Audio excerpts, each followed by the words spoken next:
आइए, आप सभी का स्वागत है झा क्लासेस में।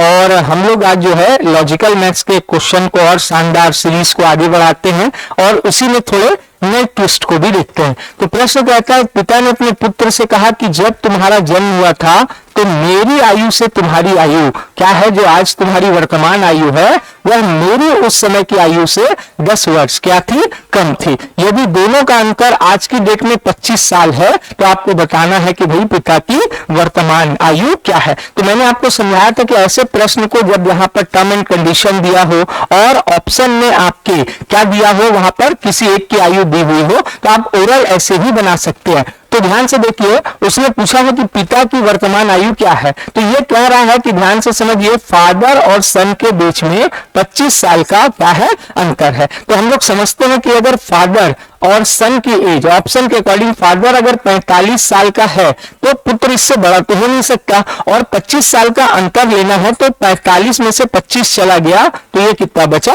20 साल। तो अंतर कितना क्या हो गया, 25 साल। अब समझिए, अगर पुत्र 20 साल का है तो इसका जन्म 20 साल पहले हुआ होगा, तो फादर की जो एज है वो कितनी रही होगी उस समय, 20 घटा देंगे तो 25 साल। पर प्रश्न क्या कहता है कि जो फादर की उस समय की आयु थी और पुत्र की जो अभी अब आयु है उनमें 10 साल का अंतर है, जबकि यहां पर कितने साल का निकल रहा है, 5 साल का। तो हम लोग ये आंसर ले नहीं सकते, मतलब ये गलत हो गया। अगला ऑप्शन अगर लेते हैं, फादर 40 साल का है तो भाई 40 में से 25 गया तो ये बचा 15 साल, यानी पुत्र भी 15 साल का है, पिताजी जो है वर्तमान में 40 साल के। तो जब इसका जन्म हुआ होगा 15 साल पहले, तो जो फादर रहे होंगे, ध्यान से समझिएगा, वो रहे होंगे 25 साल के। ठीक है, तो उस समय जब पुत्र के जन्म के समय इनकी आयु 25 साल थी और इनकी आयु क्या, पुत्र की वर्तमान आयु 15 साल है, और दोनों के बीच में आप देख पा रहे हैं 10 साल का अंतर है, और यही प्रश्न का क्या हो जाएगा आपके